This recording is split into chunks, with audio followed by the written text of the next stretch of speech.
Charlotte Henry discusses privacy and the right to be anonymous. This is MacVoices.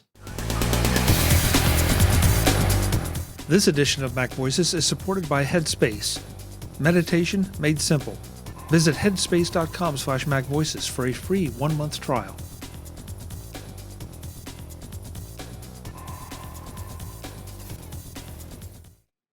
Welcome to MacVoices. This is the talk of the Apple community, and I'm Chuck Joyner.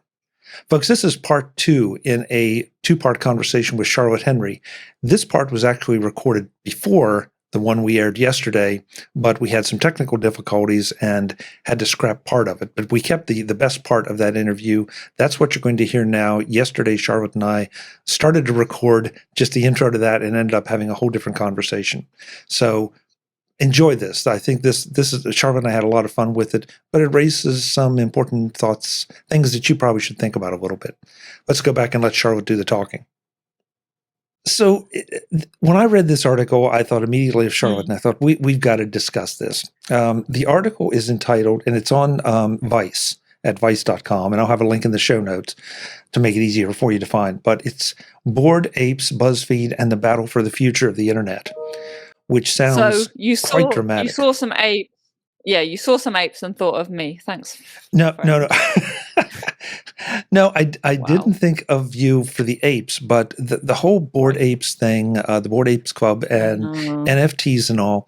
But this article is largely about the fact that the identity of the Bored Apes Club was revealed publicly by Buzzfeed, and the amount of kickback that has caused, Buzzfeed and the general NFT community in general.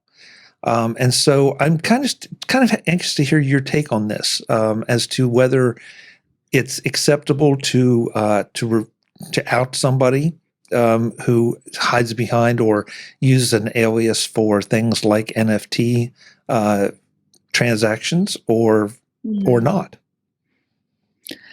Yeah, we were saying off air, and I think I stick to it on air, that there's no right or wrong in something like this. It's a kind of murky, messy area, I would say. There's always been people who have wanted to do, let's use the broad term, art and media more generally in an anonymous way. I'm thinking of the British graffiti artist Banksy to, musicians that have performed anonymously and so on and so forth. And that's fine. That, people are perfectly entitled to and should have the right to protect their anonymity. Obviously, one part of this kind of broad Web3 world is anonymity and decentralization, and you have that ability for those transactions as well. So I can see why this is murky.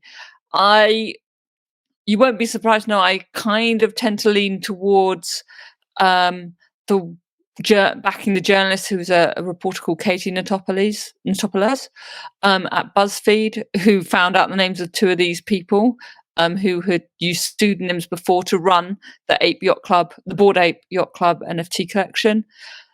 Part of the reason I don't think it's such a heinous crime that their names have been revealed is because obviously the Bored Ape Yacht Club has been quite a big part of the whole NFT story. So I think you can make a fairly reasonable public interest argument in favor of knowing who is behind them. Okay, that's darn. I'm not sure I can argue with that aspect of it, because you and I had a pretty good disagreement a while back on an episode of this about whether or not, and we ended up having to just agree to disagree. That you as a journalist are always trying to look for inside information and for scoops, and I'm not a journalist, and so I look at something as. Well, let's use Media Plus as an example. That if I found out that Media Plus is going independent, I've got a scoop, and so I put that out through my news outlet, whatever my news outlet happened to be. I have scooped your announcement, and I've never felt that was really good. because it's your project. It's up to you to choose when and Sure. how to reveal it. And as a journalist, you felt, no, there's the people have a right to know. And so you would go ahead and do that scoop. And that's where, and you said, you started out by saying something really great. And this is a muddy, murky mess, because we also talk so much about privacy and, how we're trying to maintain everyone's privacy. And, they, whoever they is, know way too much about all of us. And yet here are a couple guys whose names were up to this point unknown in the NFT world, except for their pseudonyms. And now everybody knows about it. There's another part of this. There's a couple of parts of this. And the response to the names emerging, I think, is something worth unpacking.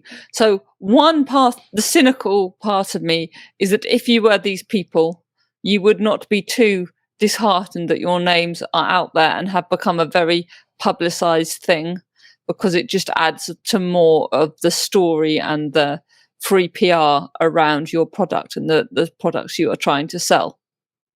That's my slightly cynical take on it, that actually the names being out there has not caused any harm. I may be wrong, maybe people will be able to point to some kind of harm, but I don't think so. It feels to me like actually it's just more publicity for the Bored Ape Yacht Club NFT collection. The other thing I think is the response, and this is a huge, the crypto bro cliche exists for a reason. I think it's kind of emerged in this story, is the pile-on that the BuzzFeed journalist who revealed these names was subjected to. She was accused of doxing the two men. I'm not convinced that's an appropriate expression. She revealed their names. She didn't put their bank details and home addresses and all the rest of it out into the ether. And people were very vicious, used language that I wouldn't dare to use on a family show such as MacVoices, to attack her and threaten her. And as I was reading that Vice article and unpacking the story, to me it just felt, I was trying to imagine, would a male journalist who had done this receive such vitriol and such viciousness using I'll be blunt with you, quite sexually violent language in some occasions. And I'm not convinced that would have happened. And I think that's pretty vile, actually. And I think that is an element that can't be looked over. Whether even if you think she was wrong to have this information and reveal it publicly, the response is, I think, disproportionate and pretty vicious and vile. There was also talk, of kind of people were talking about threatening to take over use NFT money to take over Buzzfeed, weren't they? And kind of talking about the Hulk Hogan type case, which was obviously involved money from Peter Thiel and so on and so forth, and ultimately finished Gawker, didn't it? The Hulk Hogan case. And there was all of this going on as well, which I think is really unsavory to a journalist who most people would say a journalist who has just done her job. She didn't just randomly put this on the internet. That would have gone through editors and other staff members as well. And I assume in this case, lawyers. There's a lot of layers of stuff that happens before most information is published. So I think some of that got lost in just the kind of furious response as well to these names coming out. Wow. There's a lot of things. First of all, I agree with you completely on the response to this being a female journalist. That is, there's no way to defend that. That is not right. And that, I'm not sure you can go back and punish those people, but that's just way out of bounds. So at this point, from this point on during the discussion, I want to make sure that any opinions I express have nothing to do with her being a female. It's just her being a journalist. You've also brought up a point that I think a lot of people get lost, because BuzzFeed is not a small operation. BuzzFeed is a major organization, and as a result, you're right. They do have lawyers, and they do have editors, and they do have people vetting this information, and so but at the same time, you know how it is. The reporter whose name is on the byline is the one that's going to get the credit or the blame. That's just the way it is. Although the vitriol that was directed toward Buzzfeed also was kind of interesting, and I got a real kick out of the idea that, there would be this radical group of people who would go in and just try to take over BuzzFeed and kill it. And you mentioned the Gawker thing. Yeah, that's a perfect example.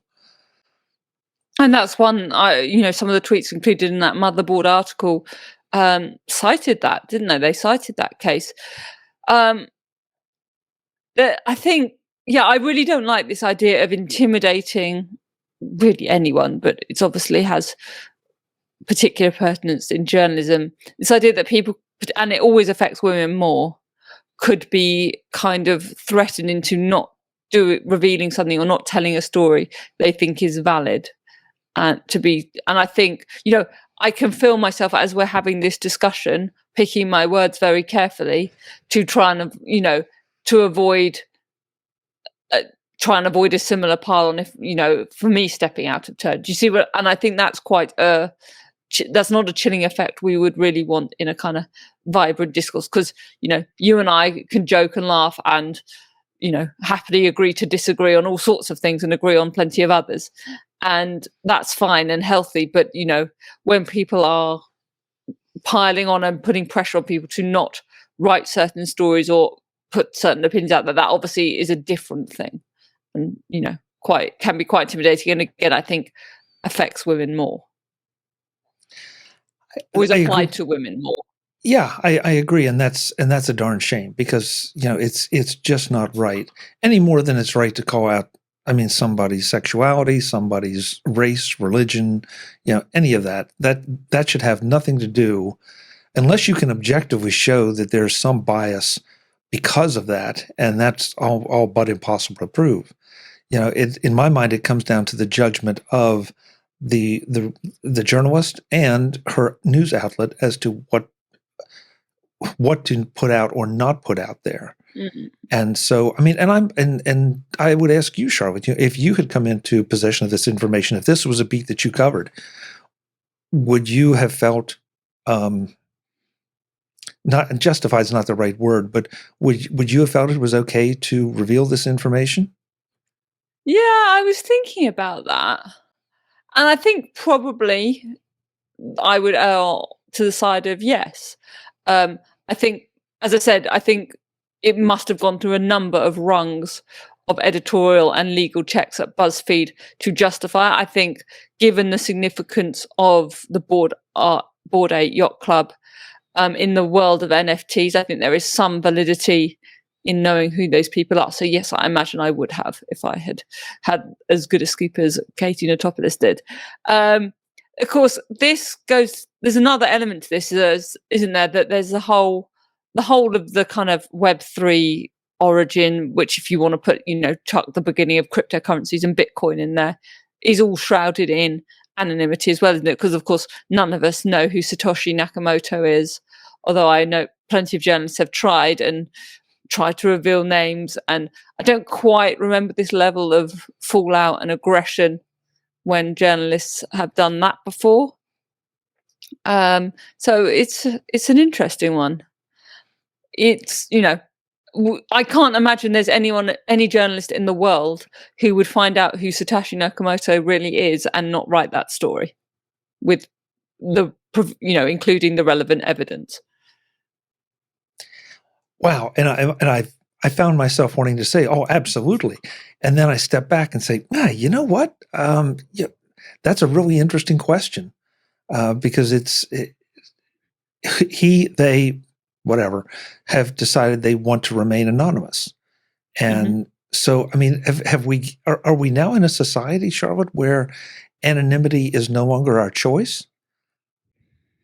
No, I don't think so. And I don't think we would like it to be that way. And, one of the reasons both you and I are huge fans of Apple products is the layers of privacy that they build into their products, increasingly so.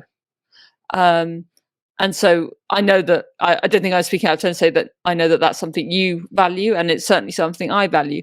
But I think if you are operating in a public sphere, which there can be no doubt these kind of things are,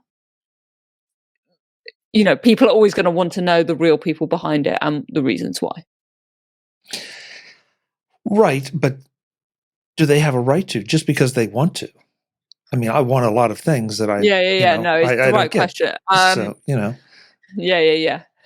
I think again, with these things that are so influential, I mean, I think again, Bitcoin is obviously a much bigger deal at the moment than the Bored Ape Yacht Club, I would say. That's a real, people are doing really significant financial transactions there. But, the NFTs, so I should have said right from the outset, actually, I'm deeply cynical about the whole NFT world. I don't really get it. I don't really see the value in such products. I haven't got on board with the whole thing at all. I think there's about one occasion where I can see. I'll tell you the one time I thought there was a value in it, and I wrote this story back at the Mac Observer. It was the first text message, Vodafone, I think it was, made an NFT of the first text message ever sent. And that makes complete sense to me. That was a digital product, you're preserving in a digital format, and that I can see why that would be valuable to someone. But a lot of this stuff, I'm afraid to say, I fear is just going to be a con. And I feel people are going to lose quite a lot of money from it, and some people will be put in hardship by this whole buzz. And I think there's no harm in knowing the people who might be responsible for that, if I can put it that way. Today's edition of MacVoices is supported by Headspace. Headspace is meditation made simple. If you're feeling hyper or tired or annoyed or just meh, it's time to connect with your feelings by starting your mental health journey with Headspace. Whether you want to relieve stress and anxiety, sleep better, or improve your focus, Headspace is your everyday dose of mindfulness. Headspace is scientifically proven to help you manage your feelings and your mental health. Not sure about how this all works or whether it would work for you? Let's find out together by doing one of their many meditations to help unwind, right here, right now. Here we go. So either sitting down or lying down, just taking a big deep breath in through the nose and out through the mouth. As you breathe out, you can just gently close the eyes and just feeling the weight of the body pressing down, allowing any tension to release. Imagining the muscles in the body just switching off, relaxing, letting go of any tension. Just feeling the body sink deeper down to the seat or the surface beneath you. And you can either gently open the eyes again or just leave them shut now. Now, doesn't that feel better? And there's a lot more where that came from. However you are feeling, try Headspace at headspace.com/MacVoices and get 1 month free of their entire mindfulness library. This is the best Headspace offer available, so go to headspace.com/MacVoices today. Headspace.com/MacVoices. Thanks to Headspace for their support of MacVoices. I do not. Because accountability does matter. Like if you're selling stuff and taking people's money, accountability does matter. I can't say I disagree with you on any of that. I mean, I look at the NFTs. I know I watched a video with by Gary Vaynerchuk saying, that NFTs are your next big thing. And if you're saying he's a huge fan, yeah. Yeah, well, and if you're saying you'll never own an NFT, then he used a comparison, that you would never upgrade your cell phone or some crazy comparison like that. But I'm with you. But also I'm one of those people that just doesn't see the value in having a book autographed, other than just maybe the chance. I strongly disagree with you. Well, see, if I came to a book signing that you were signing a book, okay, the best I'm going to get, because I've got 50 people or 500 people in line behind me, hopefully 5,000 for your book. that, I get to say, hey, Charlotte, great book. Really appreciate the effort you put into it. Maybe express my opinion about a piece of the book and then move on. And I've got your autograph. Okay. And so that encounter is why I would get the book signed. But if you were selling a book that, okay, you can get it off my website and I will autograph it. It's like, that's great. But, and I might buy it from your website to make sure you got as much benefit out of the purchase as I could give you. Sure. On the other hand, if the book is available at a local bookstore, if I still have a local bookstore, that's another discussion. Then I might just go because it's much more convenient to go and pick it up, or just pull it off of Amazon and it'll be here in a day or two. I enjoyed signing books for people that bought my book, and I enjoy owning books that the author has signed. I think there is a nice mark and a nice element of personalization about it. But yes, I appreciate your point that you kind of, particularly if you go to a formal book signing, you're kind of participating for the interaction as much as the physical thing in the book. But people have collected autographs for decades, not just book signings, sports stars, all sorts of things. So I think we would always own physical. This is not where I thought the conversation was going to go, actually, but we will always like to own those kind of quote unquote unique things. And by definition, even if 500 people have the same book as you signed by the same author, just by virtue of having your name or something in it, and it is unique. I think people like that. And I know I, as a consumer, like those type of things. I should also say I don't dismiss the power of blockchain technology, which I think is separate. I think that can be a very powerful, useful technology for good in lots of different fields. I'm not sure cryptocurrencies and NFTs are the best use of that technology. Well, cryptocurrency is a whole different thing. And sure. that may but be a they discussion. Get generally, yeah, you're right, but they do generally get chucked into this whole world of Web3. Oh, together. Absolutely. And here we go. The NFT thing, is, if that means something to you, then that means it has an intrinsic value that I can't appreciate. But I also would not appreciate. Several months ago now, I guess I was in a store in Massachusetts, and they had a football signed by Tom Brady, and they were asking something like $1,200 for it, and it's like, really. It's just okay. Plenty of people that would pay that out. Oh, absolutely, and yet it's like, no, I'll take the one that has nobody's autograph on it. That's fine. So that's my particular bent on it. But you're buying it for a different purpose, aren't you? If you want, you're presumably buying a football with Tom Brady's autograph on it, not to play football with. Well, I would think you'd be crazy if you did. Yes. Yeah, that's staying in a nice glass cabinet somewhere. Whereas a normal football you can pick up at a store, to chuck around with your friends is a very different thing. But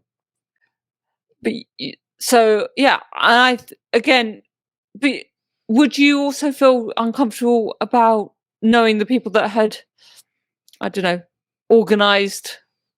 I'm thinking now, kind of trying to compare it to the NFT story that we were originally talking about. What is the comparison between revealing the people behind a physical autograph product?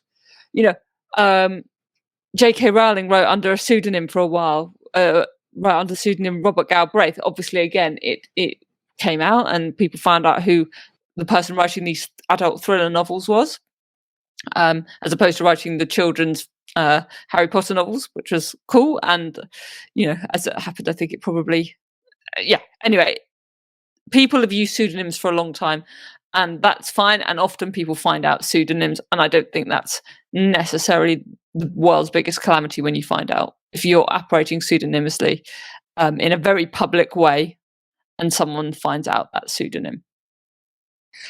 I have mixed feelings on that, because in the case of Rowling, D.C. Fontana, who wrote for Star Trek for years, and no one knew she was a woman, or at least it was seemed to be a pretty well kept secret. I mean, Well, that's a Samuel. whole other issue. Yeah, there's a Well, reason why the Harry Potter books are authored by J.K. Rowling, not Joanne Rowling. yeah, exactly. And I mean, But even again, that's different to writing under a whole pseudonym, right. which Well, lots of authors of all sorts of genres have done. right. I mean, well, Mark Twain, wrote as Samuel Clemens, and so, or is it the other way around? Oh well. Anyway, the point is that they made a decision for reasons of their own to Mhm. to brand their work with those particular names, and to my way of thinking, it should be their right, at least up to the point of their death. And that too can shade things a little bit, but it should be their right to be presented as they wished, as they decided, as they determined. And if I were suddenly writing, thriller novels under a pseudonym, and I didn't want that revealed because for whatever reason, I mean, it might endanger my work, my employment, Sure. or it might be just something that I'm not anxious to let anyone know that I'm an author or can write, because then I might be pressed to do other things. That should be my right. And for somebody to come out and say, I found out that, you are, is that an acceptable thing? I really think it comes down, and I think journalistically, there's a reasonable way to deal with something like that. If you presumably to go to someone and say, I found out you are this person, this pseudonym, this people running this NFT club, presumably you as a journalist have to go to them and give them a right to reply to that story. And they might give you a very legitimate reason why they don't want that out and why it will harm them to have that information out. And as a responsible journalist, you probably would then step back. But I think, as I say, I can pretty confident that Buzzfeed would have gone through pretty reasonable checks and balances to make this story stand up. And that it was in the public interest. And there's lots of circumstances in which people operating under pseudonyms who are public figures or having an influence on the public are, their pseudonyms get revealed. I certainly don't think that is proportionate to the response that was received to this story. And I also don't think actually, and I was slightly guilty of doing this in my comments earlier, I don't think it should get locked up in kind of individual privacy. Like the difference between knowing you are the person running this very popular NFT product is very different to mega corporation tracking where your phone is at any time and being able to distribute that information and sell it, or mega corporation knowing which things you search for on the internet and being able to sell that information. That's a different type of privacy, isn't it? Yeah. It almost feels like circumstantial privacy. That I'm not sure I'm completely comfortable with what was done here in the NFT story, but I'm also not completely sure that I'm uncomfortable with it. I definitely don't have the strong feelings that a lot of the commenters do. Right. And I'm not quite sure that, I mean, it's typical clickbait headline, the battle for the future of the internet. Well, all right. I mean, believe it or not, I'm going to point to Facebook, that, it's hard to have a pseudonym on Facebook. It's not impossible, but it's, they discourage it, and it's hard to do. And, more and more places seem to be less happy with you having a username of, Warlord 25. They want to know it's Chuck or Charlotte. And okay, Yeah. there's some nefarious reasons behind some of that, because that way they can target us as male, female. We can look up your age. Sure. We can match up. But at the same time, there's a bit of accountability, and anyone that listens to the show knows I'm big on accountability. And actually, I agree with you on accountability, but I also, and this may again be slightly contradicting myself, but I feel in kind of normal day-to-day people, I think in some spaces on the internet you do have a right for anonymity. And I think so often when there's I'm thinking back to the summer, for instance. There was a huge pile on to some of the England soccer players who missed penalties in the Euro 2020 final, which was held in summer 2021. Huge, really horrible internet pile on, racism, just revolting. And one of the responses to that was that we should not have online anonymity. But really what they mean is you shouldn't just be able to make a random Twitter username and send abuse to people. And while I think accountability is good, and it's good that if you're a horrible person sending horrible racism to someone, that you should be held accountable for that, there's always a balance, which is that there are lots of people who, for example, activists in different parts of the world with under difficult regimes may have to operate anonymously, and exposing one of those people's names I would not be comfortable with and would condemn, because you could literally be putting their lives at risk. Whereas something like the story we started with, you're taking people's money, you're asking them to trust you with the product. I don't think it's the worst in the world that people know who they're really giving their money to. And again, I can see both sides. I guess my thing always would be, I want the choice. Say that, yes, but you want the choice as a consumer. There's a reason people know who the host of MacVoices is. Well, but I've made that choice. I've made the choice to say, this is who I am, and this is what I do for a living. Chuck, your real name. Wow. Are you actually operating under a pseudonym? Wow. Yeah, well, it's possible. You never know. The game has really changed suddenly. Yeah. I mean, I thank you for coming on and discussing this, because you've brought up some really interesting. Well, you brought up some points that I honestly hadn't thought about. That the idea that there may be levels of privacy expectation as anybody becomes more of a public figure, and in the NFT world, I mean, that is such a burgeoning and crazy, unregulated world that maybe this is justified. And also the fact that there had to be editors and lawyers that took a look at this before it hit the internet is another excellent point. Yeah, although I appreciate that there have been some moments where people have questioned previous Buzzfeed editorial decisions, but anyway, it doesn't mean there aren't rungs you have to go through. So what we've learned, I think really we ended up where we started, don't we? That really this is a quite messy, murky world. And actually, while I agree with you, the kind of idea of the battle for the future of the internet is quite self-aggrandizing and over the top, there is something quite fundamental about the kind of social brand versus privacy, decentralized type of internet that is quite fundamental, or will be quite fundamental, to how we use products going forward, isn't it?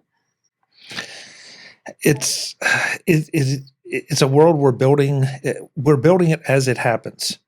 And, right. I think I think these kind of conversations are important, especially between two level-headed people who don't start screaming at each other. Okay. Well, at least we didn't start screaming at each other. Maybe not level-headed. Huge. Charlotte, thanks for coming back and recording, the rest of this conversation of the first part that we did yesterday.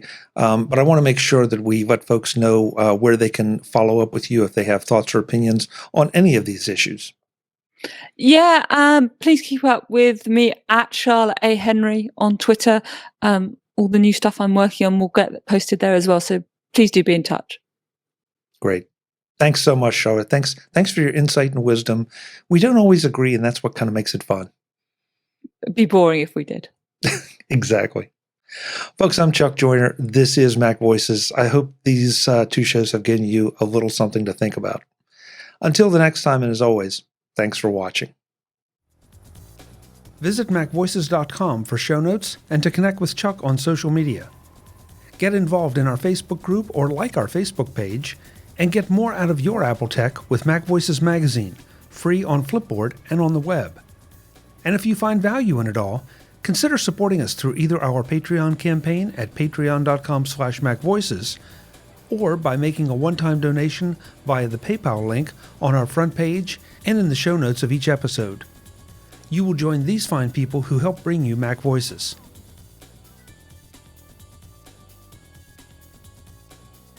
Advertising handled by Backbeat Media at backbeatmedia.com. Bandwidth provided by CacheFly at cachefly.com.